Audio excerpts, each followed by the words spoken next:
Oke. Ya, saya ulangi ya. Jadi, pagi hari ini saya akan menyampaikan topik tentang deep learning. Jadi topik deep learning ini, kita sudah pernah bahas di pertemuan 11. Jadi waktu itu saya membahas tentang, object detection gitu, tapi belum masuk, topik deep learning secara mendalam. Nah, hari ini saya akan sampaikan topik deep learning, itu untuk computer vision. Jadi seperti kita tahu ya, deep learning itu bisa digunakan untuk berbagai macam, aplikasi ya, untuk berbagai macam sistem. Nah, computer vision itu merupakan salah satu teknologi yang, juga banyak memanfaatkan, deep learning gitu. Nah, pada perkuliahan kita kali ini, karena kita kuliah terkait dengan smart aquaculture, maka kita ambil studi kasus terkait dengan kesehatan ikan. Jadi minggu lalu Profesor Indra sudah menyampaikan terkait dengan bagaimana caranya mengukur kualitas air, kemudian juga bagaimana caranya mengidentifikasi kesehatan dari ikan gitu. Nah, salah satunya itu adalah melihat penyakit yang muncul pada ikan tersebut gitu. Jadi kuliahnya hari ini kita beri judul Deep Learning untuk identifikasi penyakit ikan. Nah, teman-teman di sini bisa lihat ada beberapa contoh ikan. Jadi ada ikan, ada udang gitu ya. Tapi di sini ada namanya itu adalah WSD. WSD itu maksudnya adalah white spot disease. Jadi salah satu penyakit yang hari ini akan kita observasi gitu ya melalui teknologi computer vision. Jadi seperti itu. Nah, baik. Nah, ini saya download buku ini tuh minggu lalu gitu ya, ingin tahu sebetulnya seberapa banyak sih gitu kan penyakit ikan itu, kemudian bagaimana cara mendiagnosisnya. Jadi saya baca beberapa chapter lah, skimming gitu dari buku ini, dan menarik gitu ya. Jadi bagaimana cara kita mengidentifikasi ikan gitu. Nah, di sebelah kanan ini hanya ilustrasi saja bahwa ternyata memang penyakit ikan itu banyak gitu ya, terutama yang kita concern itu kan pastinya adalah yang kita konsumsi, dan tentunya kalau aquaculture pasti adalah ikan konsumsi kan.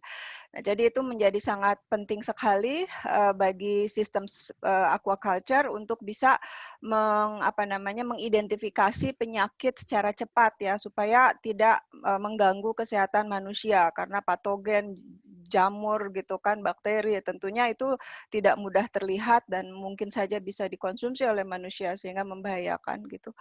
Nah, oleh karena itu selain kita bisa mempelajari dari buku-buku atau dari laboratorium, kemudian apakah mungkin computer vision atau teknologi itu bisa kita gunakan? Nah, sekarang sudah sangat mungkin sekali kita menggunakan teknologi computer vision untuk bisa mengidentifikasi penyakit tersebut. Jadi seperti itu ya. Nah, kemudian kita lihat di sini. Jadi seperti tadi saya sampaikan, jadi Pak Indra memberikan saya beberapa foto.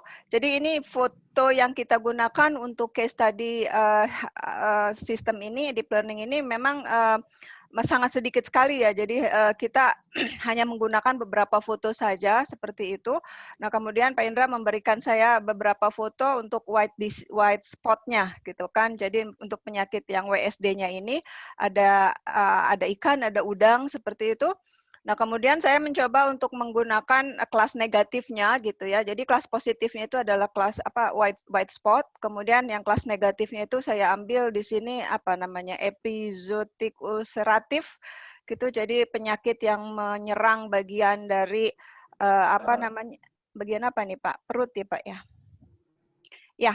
Jadi seperti itu. Jadi ini sebagai kelas negatifnya gitu ya. Tapi nanti saya sebut sebagai kelas kedua gitu. Jadi ini kelas pertama dan kelas kedua. Jadi seperti itu kondisinya. Jadi gambar yang kita gunakan ini beraneka ragam sekali gitu ya. Formatnya juga karena kita collect dari internet seperti itu. Jadi variasinya sangat-sangat tinggi sekali. Nah, sebelum masuk ke penjelasan detail, jadi itu saja ya terkait dengan case study untuk yang akan kita bahas pagi hari ini. Jadi ada dua penyakit, ada white spot dan juga epizootic ulceratif gitu. Jadi ada dua. Nah, sebelum membahas lebih jauh terkait dengan bagaimana menerapkan teknologi computer vision untuk mengidentifikasi penyakit, saya akan brief dulu, karena ini saya mengundang mahasiswa S1, S2, S3. Jadi kebetulan saya mengampu mata kuliah yang juga membahas terkait dengan neural network dan deep learning. Jadi saya invite mahasiswa untuk hadir di perkuliahan ini. Jadi saya akan brief sedikit bagaimana perkembangan deep learning itu ya secara historis gitu. Nah, jadi seperti kita ketahui bahwa deep learning itu adalah pengembangan dari neural networks, ya kan? Jadi neural networks itu sendiri berkembang sejak tahun 40, mulai di awal itu McCulloch itu mulai mempelajari perseptron seperti itu, kemudian dikembangkan oleh Rosenberg gitu kan, dia mulai memperkenalkan istilah perseptronnya sendiri gitu kan di dalam publikasi tahun 50. Kemudian ada lagi setelah itu muncul Adeline, salah satu dari tipe perseptron juga. Nah, ketika perseptron hanya mampu mengenali N dan OR saja, yang tipenya itu linear, nah kemudian ketika dicobakan untuk eksklusif OR itu ternyata ada masalah, karena eksklusif OR tidak bisa dipisahkan secara linear, maka muncul kemudian bentuk dari algoritma yang kita sebut sebagai multi-layer perceptron gitu. Jadi yang sebelumnya itu cuma single layer, nah sekarang jadi multi-layer perceptron seperti itu. Dan yang pertama kali itu berkembang adalah teori algoritma dari backpropagasi. Itu sekitar tahun 80-an. Kemudian berkembang lagi teori yang berikutnya lagi pengembangannya yaitu support vector machine. Nah, di dalam support vector machine ini orang udah mulai punya ide bagaimana caranya mengklasifikasikan data tanpa menggunakan seluruh data, tapi hanya menggunakan support vektornya saja seperti itu. Itu kenapa terkait dengan multi-layer perceptron atau backpropagasi karena memang inspirasinya dari sana gitu ya. Si Vapnik itu membuat algoritma SVM. Nah, kemudian 2006 mulai muncul di publikasi, 2010 mulai mulai banyak orang melihat algoritma tersebut.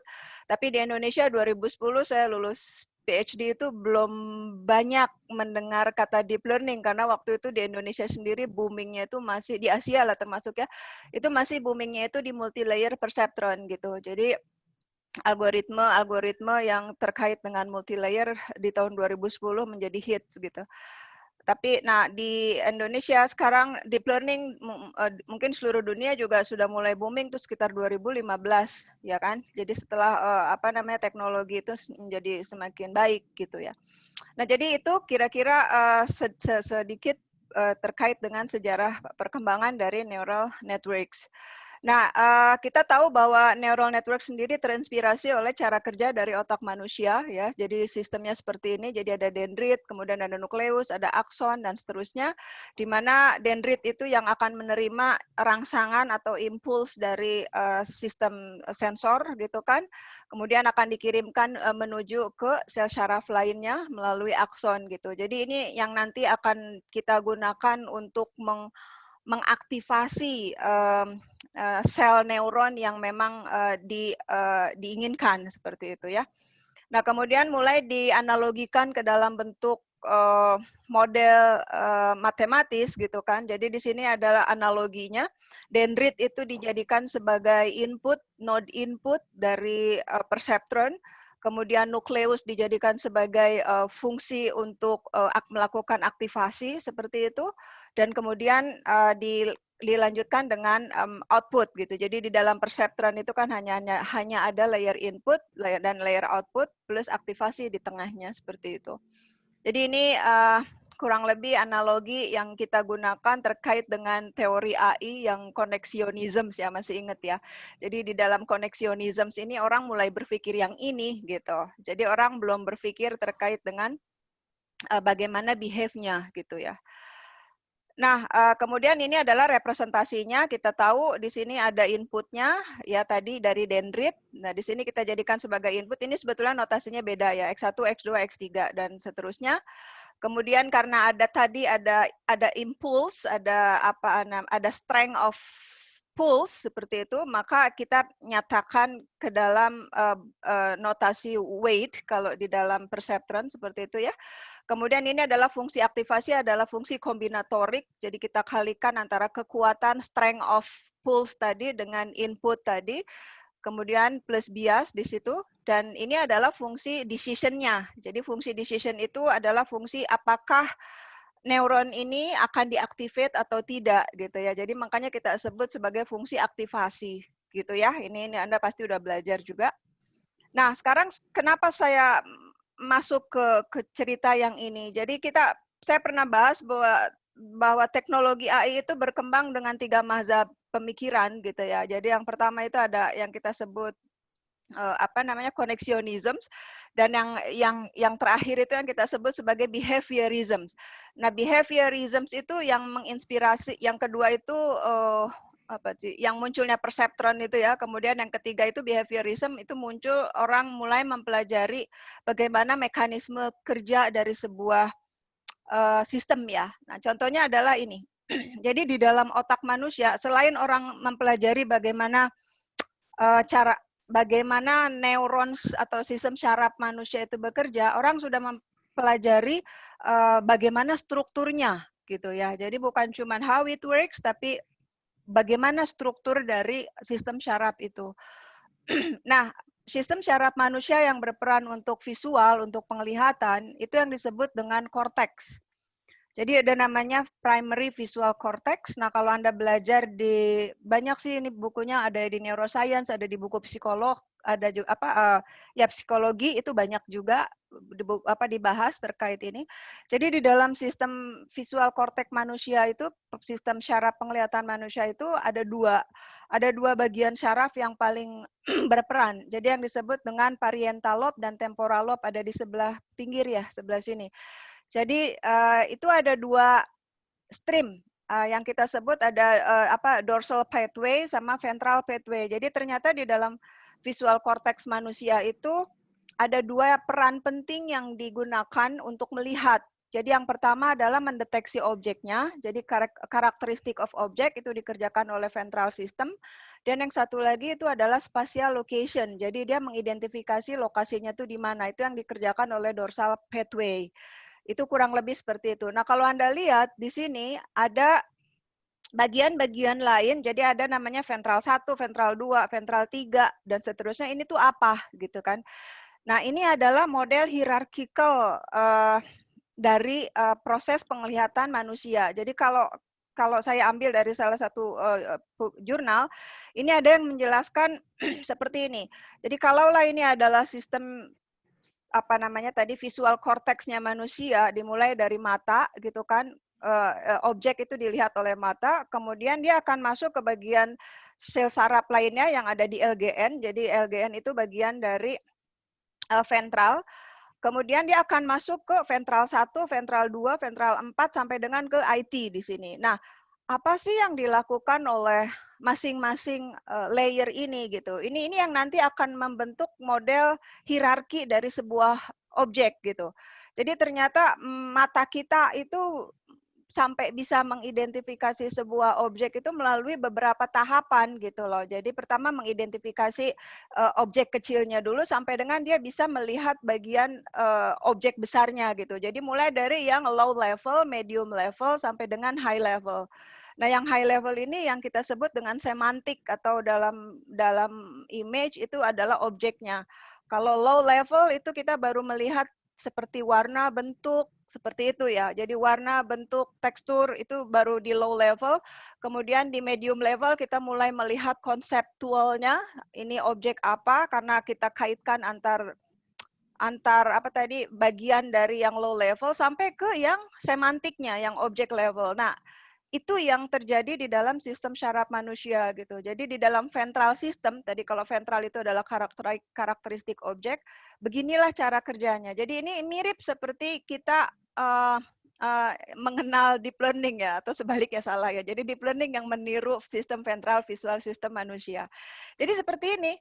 Jadi akan masuk ke beberapa layer sampai dengan kita bisa merecognize sebuah objek gitu. Jadi kebetulan disertasi saya dulu membahas model ini karena saya membangun algoritma untuk content based image retrieval dengan pendekatan hierarki dari neuroscience untuk mengenali objek gitu. Jadi dibentuknya pakai tree seperti itu representasinya. Nah, ini yang kita sebut dengan visual ventral stream. Nah, mereka mempelajari gitu kan bagaimana arsitektur yang ada di dalam sistem syaraf manusia. Nah, ini sebetulnya yang menginspirasi munculnya teori deep learning gitu. Jadi bagaimana sebuah objek itu bisa dipelajari gitu kan oleh sebuah sistem syaraf manusia gitu. Nah, kalau Anda lihat dari sini, nah ini dilihatnya ya, tadi ada V1, V2, V4, nah ini ada beberapa komponen lain, IT itu TE, maksudnya sampai dengan ke complexity object gitu kan. Nah, kalau Anda lihat di bagian gambar sebelah kirinya, nah ini tuh kalau kita bilang kalau kita secara orang awamnya itu kita mengenali bentuknya, mengenali intensitasnya, mengenali age-nya gitu.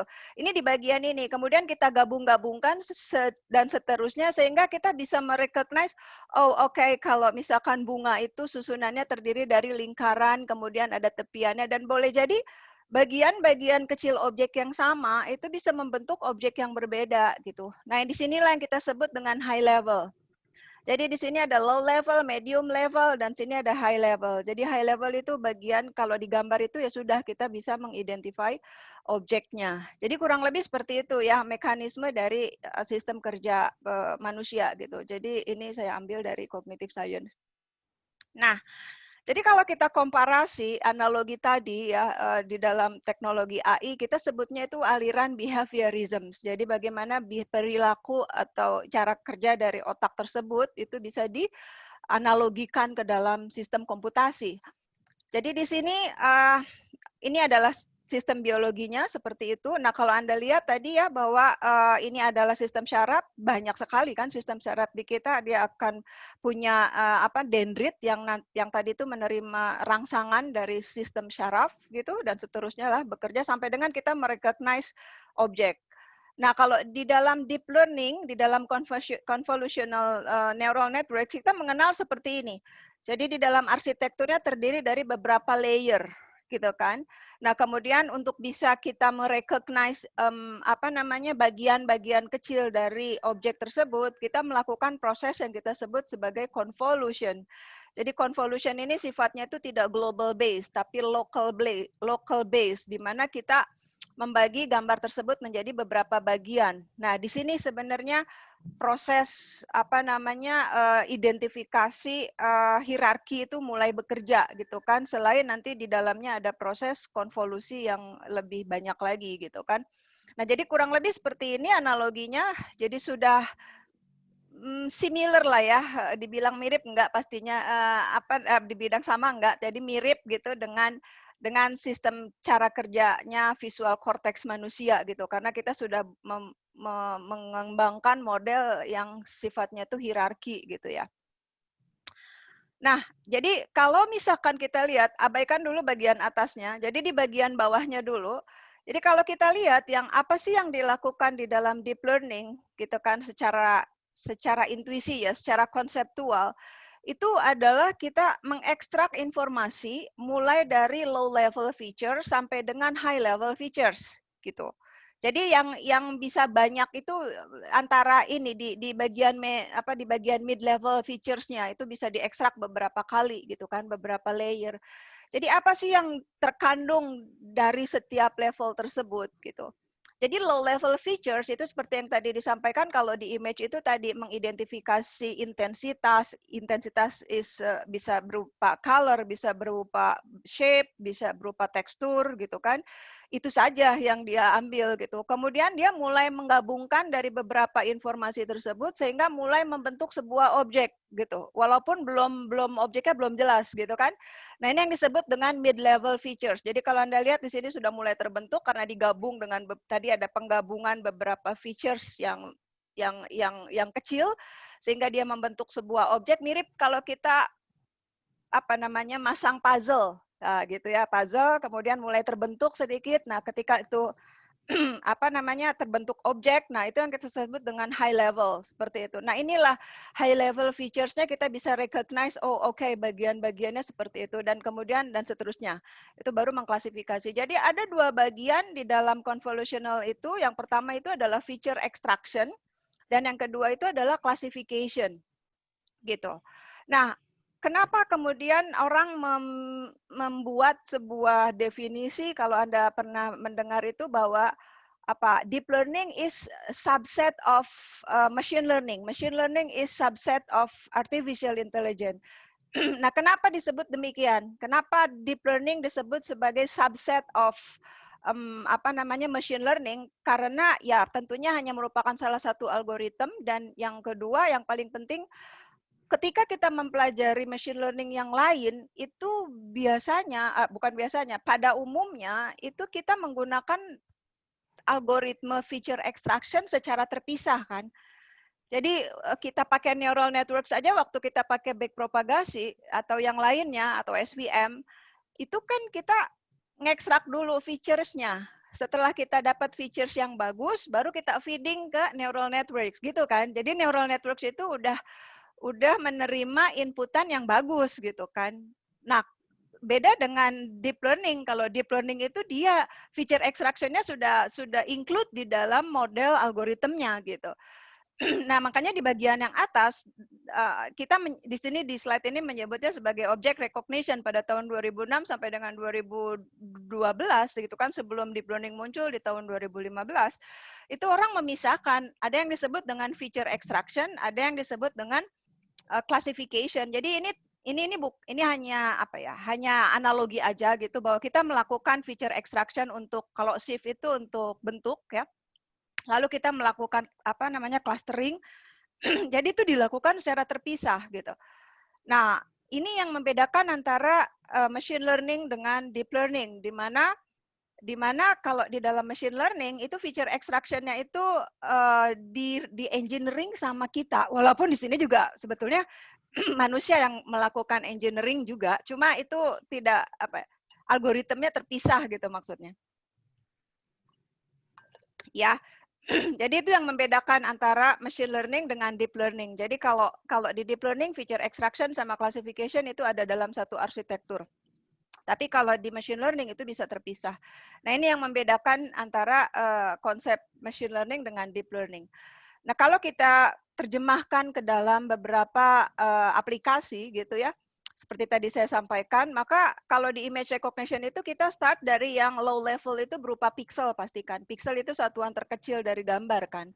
Pixel, kemudian dari pixel ngebentuk edge, ngebentuk tepian gambar, dari tepian gambar kita clustering, ngebentuk cluster-cluster objek atau kita sebut tekston, lalu jadi motif, lalu jadi part-part objek, part-part objek kita kaitkan jadi objek. Nah, seperti itulah kurang lebih ya. Jadi dari sini kalau di bahasa itu kita sebut sebagai apa namanya, yang ini adalah semantics ya, yang bagian ini adalah apa tuh lawannya semantics itu. Jadi kita melihat hanya bagian-bagian katanya aja. Kalau di teks itu ada karakter, hurufnya, kemudian membentuk kata, kemudian membentuk grup kata, ada klausa sampai dengan sentence. Kalau di speech itu ada sampel, ada spectral band. Kalau ini mainannya Pak Indra juga nih di dalam apa akustik gitu kan. Sampai dengan kalau di speech itu sampai dengan membentuk katanya gitu. Jadi semakin ke sini itu semakin apa memiliki makna gitu kan dari bagian objek tersebut. Jadi kurang lebih seperti itu, sama aja analoginya ketika kita menerapkan deep learning di beberapa case seperti itu ya. Nah, jadi saya di sini ingin menekankan common mistakes-nya apa. Ketika orang mendengar kata deep learning, bukan salah sih gitu maksud saya, tapi kurang tepat gitu. Jadi ketika orang mau membedakan apa bedanya neural networks dengan deep learning, seringkali orang hanya melihat pada sisi jumlah layer yang dimiliki oleh network tersebut gitu. Jadi kalau deep learning katanya layernya banyak, banyaknya gimana? Susah itu diterjemahkan karena di dalam NN pun backpropagasi kita bisa saja menggunakan banyak layer gitu, bisa aja.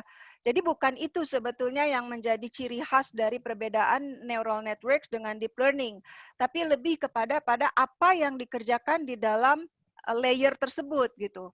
Jadi kalau di dalam neural networks itu sebetulnya yang dikerjakan itu hanya proses pembobotan saja gitu. Jadi dia hanya mengupdate weightingnya. Jadi hanya kalau tadi di biologi itu hanya mengupdate impulse atau strength of pulse dari rangsangan yang masuk ke dalam sistem syaraf tersebut gitu. Hanya itu aja, nggak ada yang lain gitu. Sampai dengan nilai apa namanya aktual sama prediksinya itu selisihnya sama dengan 0 gitu kan, errornya itu sama dengan 0 gitu.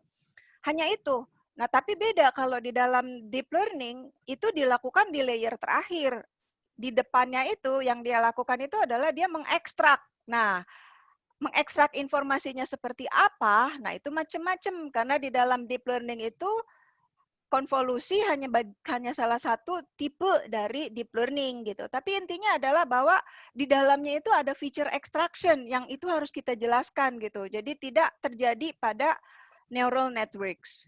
Gitu ya, kurang lebih ya. Jadi nanti kalau Anda mempelajari apa sih perbedaan dari neural network dan deep learning, jangan hanya mengindikasikan dari banyaknya layer saja, bukan. Tapi lebih kepada apa yang dikerjakan di dalam lapisan tersebut gitu. Bahwa di situ di deep learning itu terjadi proses feature extraction yang bentuknya pun bisa macam-macam sekali lagi, dan di dalam neural networks itu tidak terjadi feature extraction itu ya. Jadi itu yang ingin saya sampaikan. Nah, ini cuma mengilustrasikan bahwa banyak sekali kalau Anda mau masuk terjun di neural networks dan deep learning itu tipe arsitekturnya banyak sekali gitu kan. Nah, yang akan saya bahas pagi hari ini itu hanya salah satunya aja yang kita sebut dengan CNN atau Convolutional Neural Networks. Kadang ada yang menyebutnya sebagai Deep Convolutional Neural Networks. Jadi ini ada warna yang berbeda. Kuning adalah input, ungu itu adalah feature extraction, hijau itu adalah classification, dan kemudian yang merah itu adalah outputnya. Jadi itu yang akan kita bahas dan masih banyak lagi yang lainnya. Jadi deep learning sekarang sudah ada yang clustering yang unsupervised maupun yang supervised pastinya kan, kayak Boltzmann machine itu sudah dia unsupervised gitu. Jadi bagaimana arsitekturnya itu yang membedakan. Jadi sangat-sangat challenging untuk belajar ini gitu ya. Dan tapi tentunya juga Anda harus tahu triknya bagaimana cara belajar deep learning karena itu apa namanya cukup dalam materinya.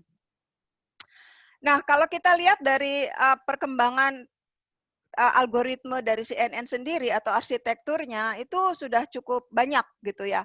Jadi yang sekarang ini banyak orang pakai ResNet, ya kan? Pakai ResNet, kemudian karena sudah ada teknik yang menggunakan dua pendekatan. 2 minggu lalu saya bahas itu, jadi ada 2 level, ada yang 1 level gitu kan. Jadi kayak fast RCNN itu dia pakai 2 level, kalau YOLO dipakai 1 level. Nah, ini kurang lebih perkembangannya lah gitu ya. Jadi sudah macam-macam, ada VGG, ada Inception dan seterusnya. Hari ini saya akan menjelaskan yang paling sederhana dulu karena di sini teman-teman juga banyak yang baru belajar deep learning. Jadi saya akan menggunakan model yang LeNet ini, yang paling sederhana saja dulu ya. Nah, apa yang membedakan di dalam perkembangannya ini, itu yang pertama dari sisi, bahkan sekarang udah ada transfer learning ya. Transfer learning di sini masuk. Adalah selain arsitekturnya juga algoritmnya tentunya ya. Jadi itu yang membedakannya. Nah, saya akan mulai membahas masuk ke dalam topik utama. Mudah-mudahan sampai sini jelas ya. Tadi dari sisi perkembangannya seperti apa gitu. Nah, ini saya memberikan gambaran. Jadi sekali lagi, deep learning memiliki 2 fungsi layer. Oke. 2 fungsi layer. Fungsi yang pertama itu adalah melakukan feature extraction yang kita sebut sebagai feature learning, dan ini tidak terjadi pada neural networks. Dan yang kedua itu yang maksudnya traditional neural networks. Dan yang kedua itu adalah klasifikasi. Nah, yang ada di dalam traditional neural networks itu hanya yang bagian akhir aja. Jadi tidak memiliki ini. Ini terpisah kan tadi kan di luar algoritma neural network seperti itu. Nah, apa sih yang ada di dalam feature learning ini? Pada arsitektur convolutional neural networks, dari namanya aja udah convolutional. Kalau Anda belajar image processing atau pengolahan citra digital, itu ada namanya image enhancement. Jadi image enhancement itu adalah bagaimana kita mengenhance kualitas dari gambar. Banyak tekniknya seperti itu ya. Ada dua pendekatan teknik. Kalau dari sisi ruangnya ada ruang spasial, ada ruang frekuensi dari sisi datanya. Spasial itu maksudnya pixel base. Kalau frekuensi itu ya frekuensi wavelength. Kalau dari sisi algoritmnya ada dua, ada yang single pixel base, ada yang neighborhood. Jadi kita menggunakan pixel ketetanggaan. Nah, si convolutional itu ada di pixel base dan menggunakan pixel ketetanggaan. Seperti itulah kurang lebih. Nah, pixel ketetanggaan itu artinya kita tidak hanya mengolah satu pixel aja untuk bisa mendapatkan, untuk bisa mengenhance gambar, tapi kita menggunakan beberapa pixel gitu ya. Nah, itu yang nanti kita sebut sebagai kernelnya, filternya gitu kan di dalam proses convolution. Nah, ini convolution, kemudian ada ReLU itu fungsi aktivasinya. Tadi yang fungsi aktivasi untuk apakah neuron ini akan diaktifate atau tidak, seperti itu. Kemudian pooling itu part of convolution juga. Kemudian dilapisi lagi, dikonvolusi lagi, dipooling lagi. Nah, ini yang bisa banyak gitu. Jadi bisa beberapa kali kita memfilter informasi mirip tadi seperti visual cortex. Ada V1, V2, V3, V4 gitu. Nah, tapi di deep learning ya kita bisa banyakin gitu kan. Nah, di situ yang menyebabkan kenapa jumlah layernya itu menjadi semakin banyak gitu kan. Karena kita biasanya ingin sampai mulai dari yang detail banget sampai dengan kita bisa membentuk sebuah objek gitulah. Jadi memang masih ada black box-nya juga ketika kita menentukan berapa jumlah konvolusi yang harus kita lakukan, itu black box, masih black box. Kemudian berapa ukuran filter yang mau kita pakai juga masih black box gitu ya. Artinya masih coba-coba gitu. Kemudian kalau kita udah dapat fiturnya, ini flatten itu maksudnya nanti jadi vektor, satu vektor fitur. Nah, kemudian baru kita klasifikasi. Ini mirip tadi seperti neural networks, mirip banget. Jadi proses ininya algoritmnya sama. Dan ini yang kita sebut dengan convolution. Gitu ya. Jadi sekarang teman-teman harus sudah bisa membedakan gitu. Apa sih bedanya deep learning dengan neural networks. Walaupun ini modelnya CNN, tapi basically sama. Ini adalah feature learning di semua algoritma. Walaupun di jenisnya ada yang pakai konvolusi, ada yang enggak gitu ya. Oke, paham ya sampai sini ya? Itu yang harus diluruskan dulu terkait dengan konsep deep learning.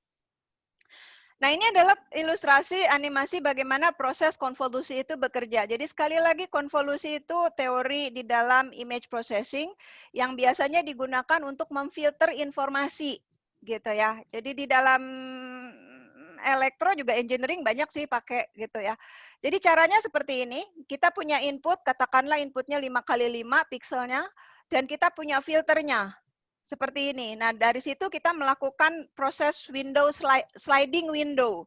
Jadi kita geser satu-satu per blok seperti itu untuk bisa memfilter informasi seukuran atau sebesar filter yang kita pakai.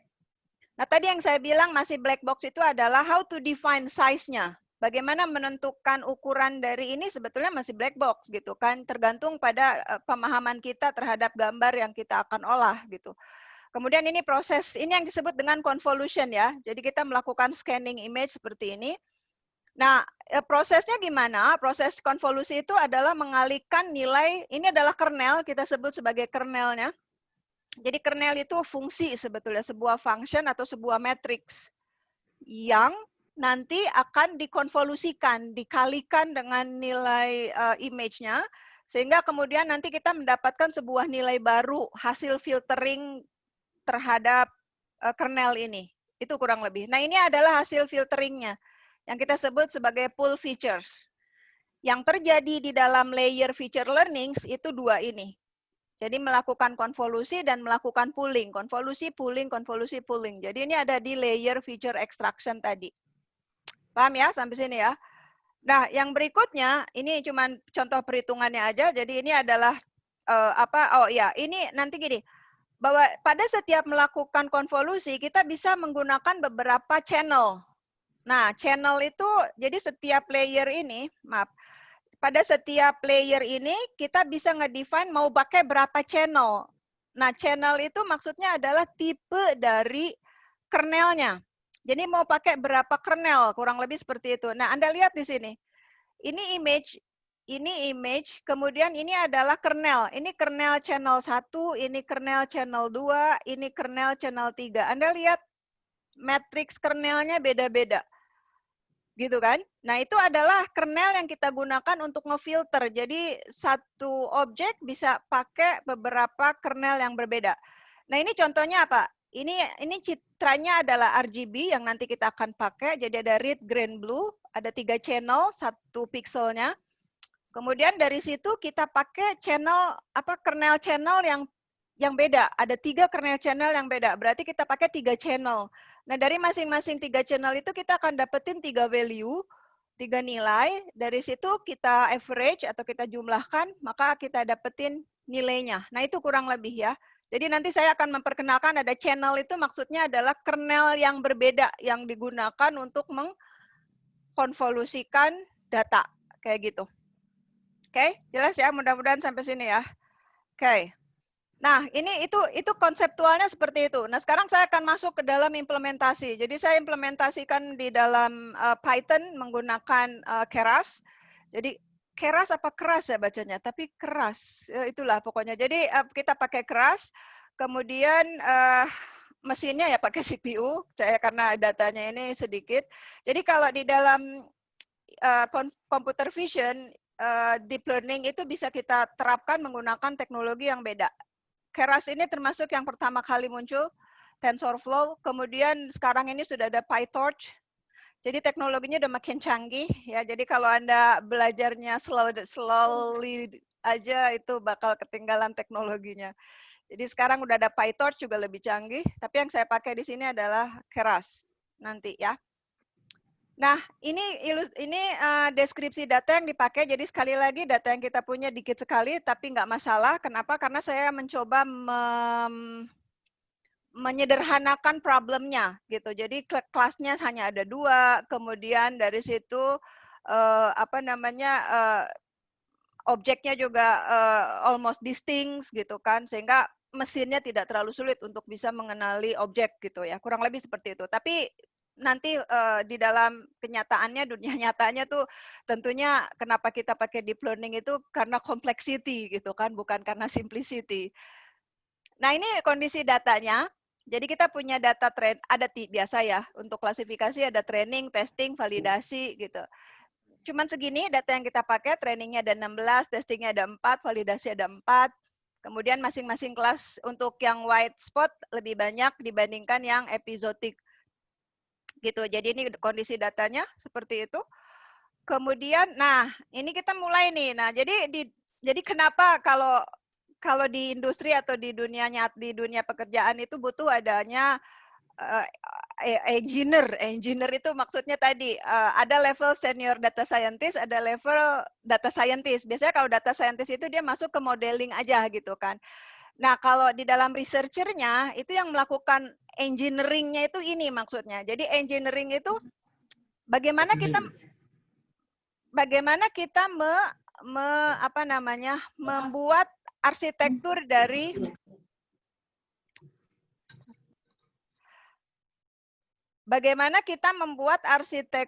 dari deep learning itu sendiri. Jadi ini betul-betul yang tadi butuh sense gitu ya, butuh keahlian bagaimana menentukan banyaknya layer. Ini kan layer ini tadi ada layer konvolusi 1, konvolusi 2, itu satu. Menentukan size dari ukuran dari kernelnya, menentukan tipe dari kernelnya, apakah menggunakan ReLU, apakah banyak fungsi aktivasinya gitu kan, apakah sigmoid, apakah yang lain gitu. Nah, di situ sebetulnya yang kita sebut dengan melakukan re-engineering deep learning. Jadi di sini sebetulnya bagian kritis dari sebuah pembangunan model deep learning. Karena tentunya kita sadari bahwa di dalam dunia nyata datanya itu akan banyak sekali, maka penentuan banyaknya jumlah layer, penentuan jenis fungsi aktivasi itu nggak bisa main-main karena akan terkait dengan komputasi, nggak bisa coba-coba juga gitu, karena itu akan menghabiskan waktu lama. Nah, di situ yang mesti kita pelajari dengan baik gitu kan, di dalam image processing bagaimana melakukan proses konvolusi itu dengan baik gitu. Kebayang ya? Nah, ini cara saya mendefine kasus yang tadi gitu. Jadi untuk kasus yang tadi, saya sekali lagi menggunakan deep learning yang paling sederhana. Saya gunakan fungsi aktivasinya di sini ReLU, tapi dengan komposisi yang agak sedikit berbeda dari sisi banyaknya layer gitu. Jadi kalaukah ini image, ini ada konvolusi plus ReLU, fungsi aktivasinya, lalu di pooling, lalu di konvolusi lagi, lalu di pooling lagi, kemudian baru di full connected untuk mencari tadi pipeline-nya, flattening vektornya, untuk kita tahu berapa jumlah ininya, panjang vektornya, kemudian baru kita melakukan fully connected, seperti kita klasifikasi dan seterusnya. Ya, jadi sekali lagi ini yang harus kita pahami pada saat kita membangun arsitektur deep learning. Gitu ya, terutama untuk yang CNN, kasus yang sekarang ini. Nah, kalau Anda lihat di sini ada dari yang tadinya besar sehingga menjadi bagian yang lebih kecil lagi. Nah, itu yang disebut dengan hierarchical. Gitu. Sampai dengan nanti kita mendapatkan bagian objek-objek yang sudah bermakna gitu. Itu tuh apa sih sebenarnya? Kurang lebih seperti itu ya. Kalau ini masih bermain di low level, di low level, medium level, sampai dengan di sini udah high level nih, di bagian yang flattening gitu ya. Ups. Nah, ini yang kondisi nyata yang saya pakai di program. Jadi ukurannya saya konversi semuanya kan ke dalam ukuran yang sama, yaitu 150 kali 150. Image-nya itu RGB, sehingga saya punya 3 channel. 1 pixel saya punya 3 nilai intensitas. Kemudian saya konvolusikan dengan sebuah kernel yang berukuran 3 kali 3. Jadi input tadi akan dikonvolusi dengan 3 kali 3 sebanyak 32 channel. Nah, ini 32 channel itu yang tadi tuh, yang kernel yang beda-beda itu ada sebanyak 32 channel. Gitu. Jadi Anda bisa bayangkan variasi dari informasi yang akan kita miliki itu akan jauh lebih kaya dibandingkan kita hanya menggunakan 3 channel RGB aja gitu. Karena ini udah saya generate sebanyak 32 channel untuk fungsinya dengan menggunakan aktivasinya ReLU. ReLU itu sebetulnya fungsi yang mengubah negatif menjadi 0. Kalau ada yang negatif di nolin semuanya gitu ya. Jadi dia tidak mengenal negatif nanti nilainya. Itu konvolusi yang pertama. Jadi ukurannya menjadi 148 dari 150. Kenapa jadi 148? Itu ada formulanya ya. Jadi ukuran image awal dikurangi dengan ukuran kernelnya, kemudian minus plus 1. Jadi 150 dikurangi 3 plus 1.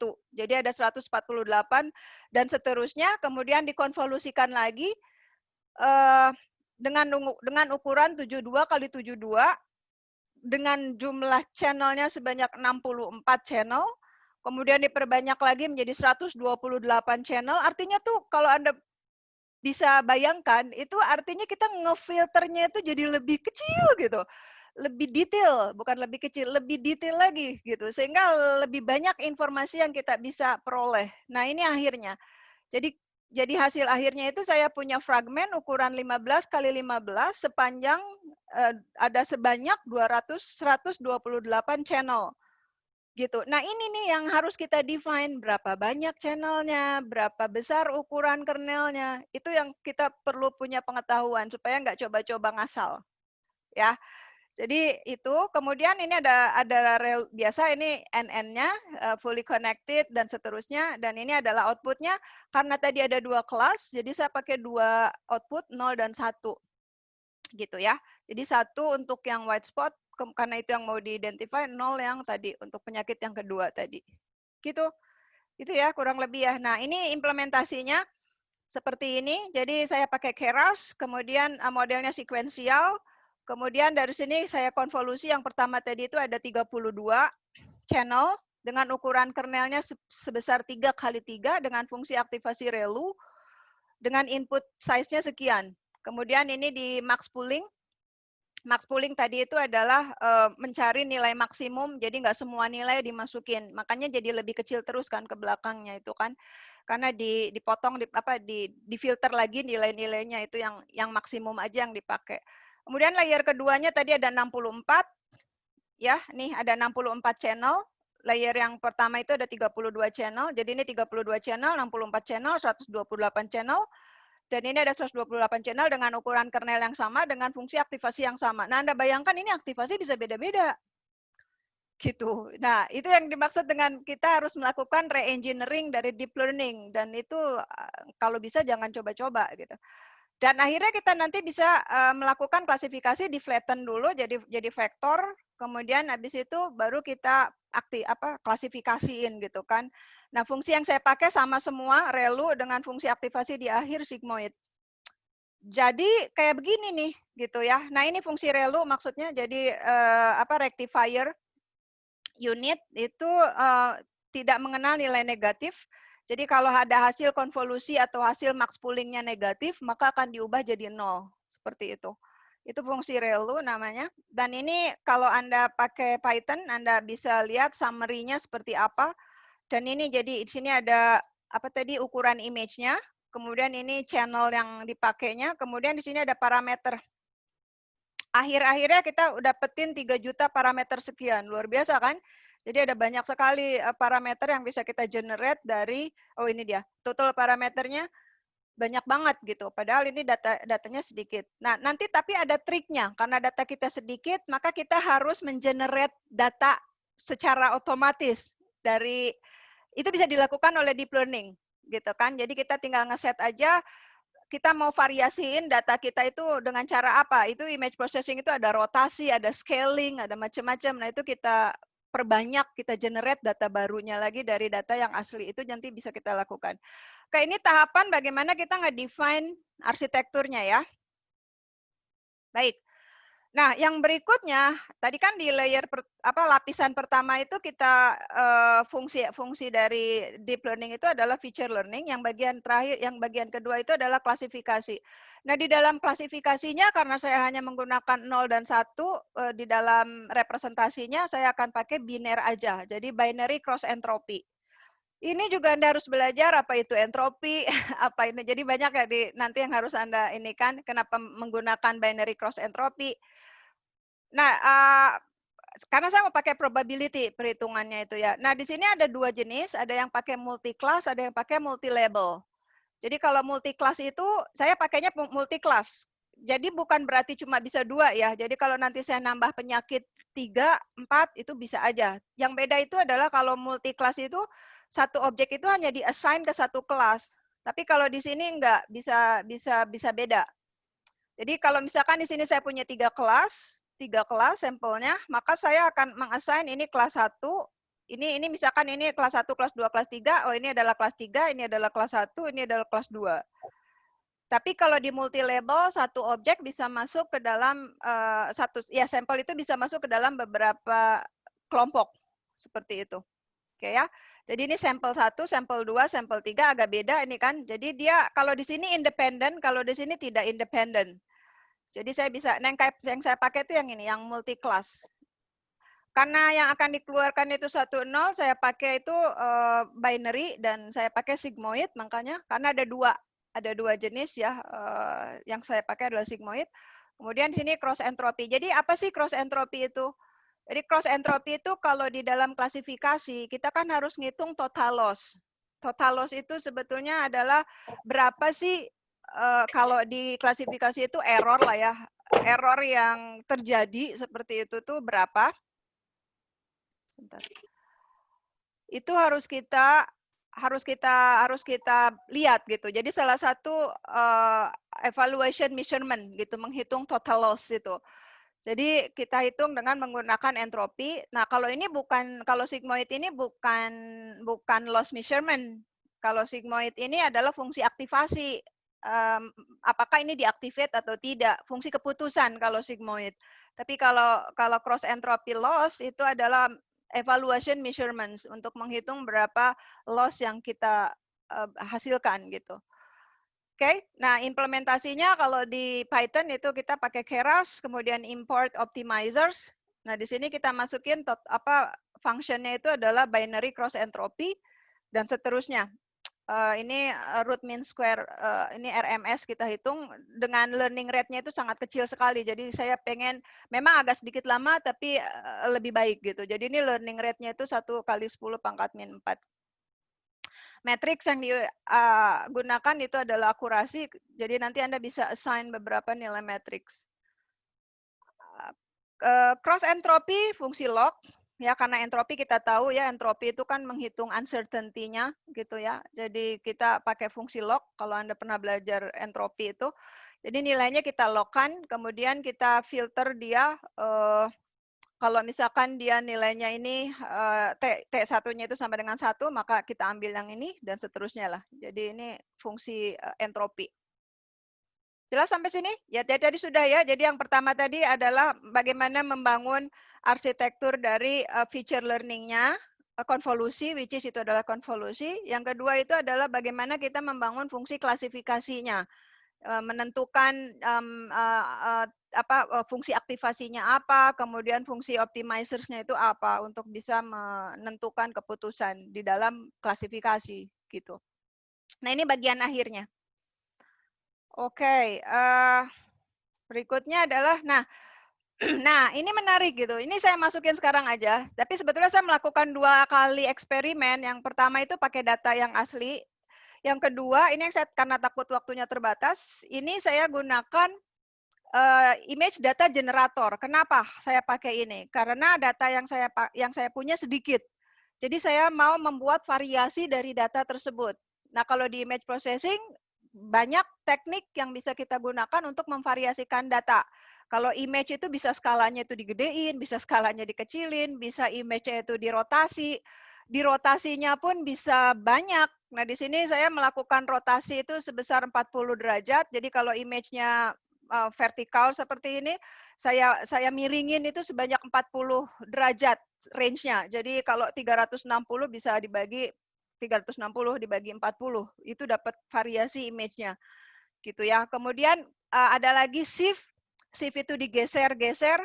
Nah, itu proses shifting. Jadi di sini kalau Anda pernah belajar image processing, teman-teman, ini Anda bisa yang Anda dulu pernah pelajari kayak misalkan scaling, kemudian ada translasi, itu melakukan shifting, kemudian melakukan rotating. Nah, itu dilakukan untuk mengenerate data supaya variasinya jadi lebih banyak.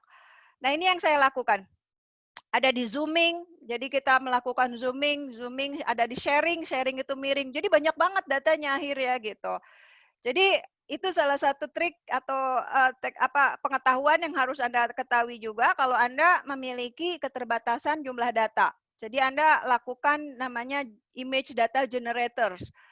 Jadi kita melakukan manipulasi data yang kita miliki sehingga kita punya banyak varians dari data yang ada. Oke, paham ya sampai situ ya. Jadi ini tekniknya dilakukan, ada flipping, ada zooming, ada sharing. Sharing itu di miring-miringin kayak gitu, tapi bukan rotating ya. Dia akan mengubah objeknya. Kemudian, nah ini tekniknya seperti itu. Ini saya pakai biner.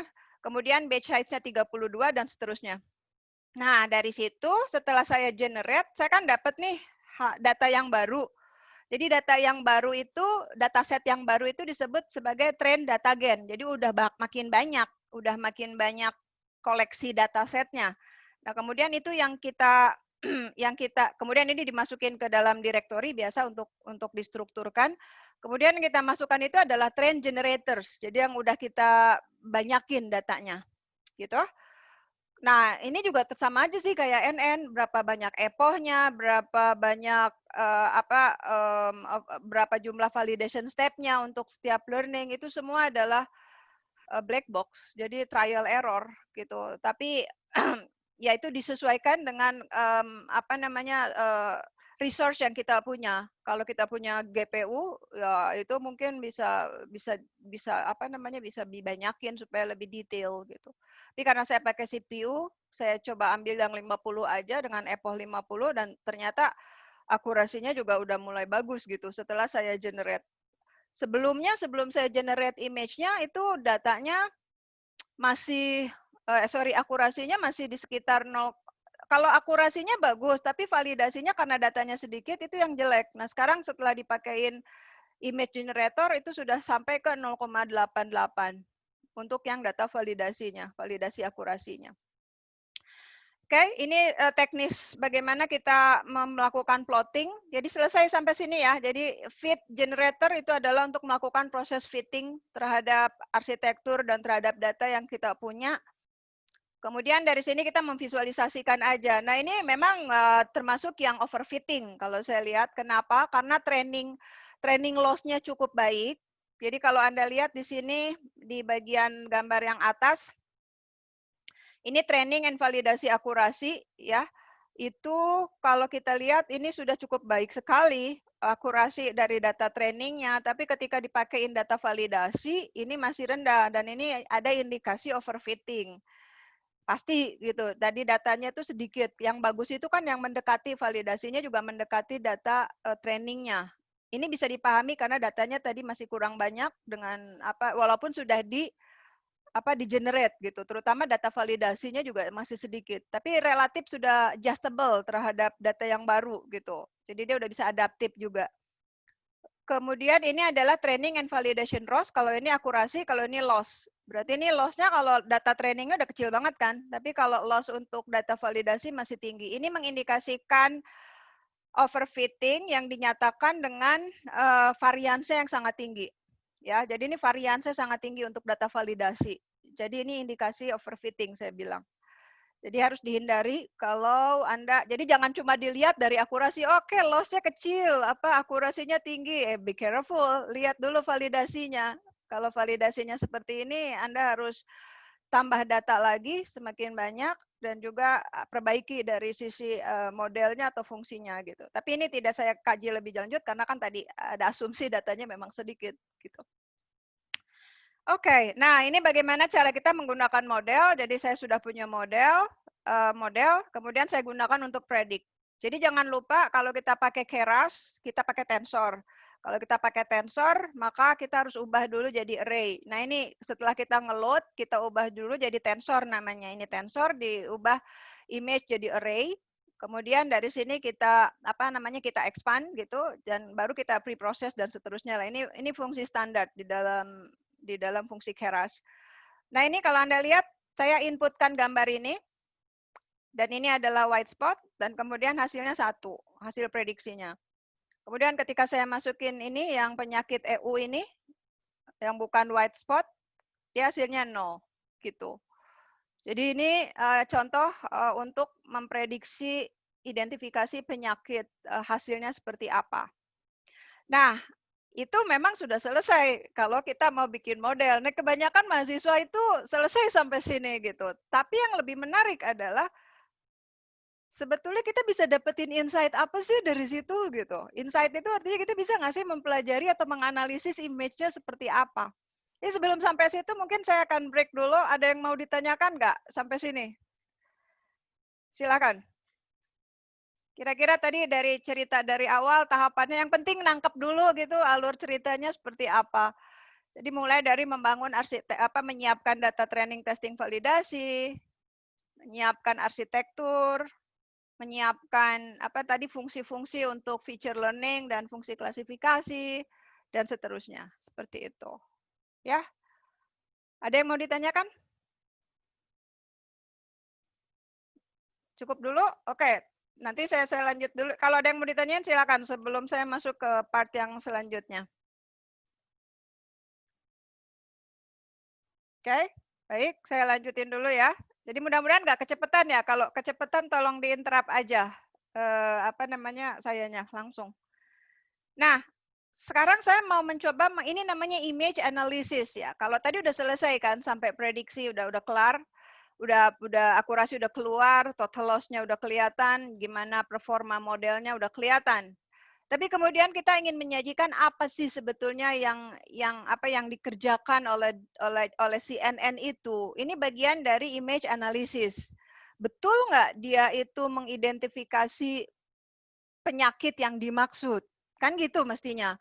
Ini mestinya harus dikerjain juga. Walaupun beberapa riset yang saya lihat di teman-teman itu nggak dilakukan gitu pakai deep learning itu. Dibilangnya feature extraction-nya sudah otomatis oleh deep learning. Ya tapi how come gitu. Gimana itu dikerjainnya itu ya harus dipikirin juga. Gitu yang saya mau tuh. Jadi jangan-jangan udahlah itu udah dikerjain, pokoknya udah keluar hasil. Loh. Kan namanya angka-angka ini bener nggak dia ngekstraknya? Itu harus dilihat gitu ya. Nah, di sini saya tunjukin gimana cara ngeceknya. Jadi misalkan ini image yang kita mau observasi kan. Nah, misalkan ini menurut Pak Indra kenapa disebut white spot? Ini karena nih ada yang putih-putih di sini. Nah, logikanya bahwa apa? Deep learning itu harus bisa ngekstrak yang putih-putih ini. Jangan dijadikan mata ini sebagai identifier dia. Kacau kan? Maksud saya ngerti nggak di situ? Kalau kita nggak lakukan observasi ini, boleh jadi deep learning itu mengekstrak informasi yang bukan karakteristiknya dan itu bahaya kan? Tapi itu mungkin saja terjadi gitu. Gitu loh. Jadi maksud saya, jadi bagian ini tuh saya pengen lihat bener nggak dia ngekstrak informasi yang dimaksud. Jadi yang saya harapkan dari deep learning itu adalah di bagian ujungnya itu adalah mendapatkan ciri khas atau karakteristik dari penyakit, yaitu adalah putih-putih ini. Bener apa enggak? Nah, kita cek aja. Jadi di dalam Keras itu ada juga cara ngeceknya. Jadi yang pertama saya akan ngecek pada layer yang pertama dulu ya. Layer yang pertama itu tadi ada 32 channel. Ya kan? Masih ingat ya ada 32 filter yang saya pakai. Nah, ini hasilnya. Ini saya ambil filter ketiga. Jadi filter ketiga ini masih seperti ini. Saya ambil filter ke-30, Anda lihat di sini sudah mulai lebih tampak apa? White spot-nya. Ya kan kalau di sini kan Anda lihat di sini masih ada warna-warna yang mirip white spot, tapi di bagian layer ke-30 di bukan layer, channel ke-30 itu sudah lebih jelas. Ya. Nah, bayangkan kalau Anda kurang memberikan channel, berarti kan ini masih ada yang kuning-kuning keambil ini, which is itu mirip-mirip. Tapi di sini kalau Anda nambahin channel lagi, sorry. Nah, ini udah semakin clear kan bahwa yang diambil ini, walaupun ada part-part yang masih belum keambil, it's fine. Ini kita masih dapetin. Itu yang di first layer, gitu ya. Dan kita bisa lakukan analisis untuk semua layer. Jadi ini tadi layer yang pertama, ini max pooling layer pertama, ini layer kedua, ini max pooling layer kedua, dan seterusnya. Ini bisa saya amati sampai nanti benar nggak hasilnya gitu. Oke, saya masuk ke layer yang kedua. Layer kedua tadi ada 32 kan ya, ada 16 kali 2, ada 32 channel. Saya pakai, jadi ada 32 gambar. Nah, ini hasil dari proses filteringnya. Ya, walaupun masih jelek, ada beberapa jelek di bagian ini, tapi ini udah keambil nih, yang kuning-kuning mulai keambil karena di sini white spot-nya. Oke, di awal masih jelek. Kemudian masuk lagi di layer yang ketiga. Layer yang ketiga tadi 16 kali 4 berapa? 16 kali 4 berapa? 64. Oke, jadi di situ ini semakin banyak. Nah, ini lihat dari sini. Ini mulai kuning-kuningnya kelihatan di bagian white spot-nya kan. Jadi di sini juga udah mulai kelihatan kuning-kuning di bagian white spot. Nah, ini udah oke, berarti udah mulai bener nih konvolusinya, karena di sini di bagian area-area ini, saya pointernya. Di bagian area-area ini udah mulai kuning banyak di area-area yang white spot-nya. Oke.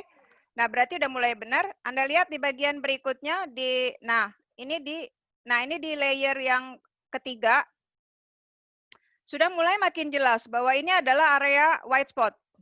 Oke, sudah menjadi lebih baik. Sampai yang terakhir, nah ini dia. Ini yang terakhir nih. Anda lihat yang terakhir di bagian pojok sini kan tadi ini. Jadi ini udah mengindikasikan, udah semakin ke filter bahwa informasi yang kita harapkan, yang mau kita klasifikasi itu betul-betul adalah informasi yang white spot, bukan yang informasi yang lain. Jadi yang ini bukan informasi white spot kan, jadi itu tidak akan diklasifikasikan. Begitu cara kerja dari deep learning. Jadi make sure bahwa feature extraction-nya itu baik gitu kan sebelum masuk ke klasifikasi. Ya mirip-mirip lah seperti machine learning, cuman itu dilakukannya terpisah gitu. Itulah sebuah algoritma itu bekerjanya ya. Jadi, ini sudah yang akan dimasukkan ke dalam layer klasifikasi. Nah, ini cara untuk bagaimana mendapatkan tadi potongan-potongan gambar tersebut. Begitu deh teman-teman. Jadi itu kurang lebih materi yang saya sampaikan hari ini. Lumayan cepat juga, saya pikir sampai jam 10. Silakan kalau ada yang mau ditanyakan. Silakan Pak Indra.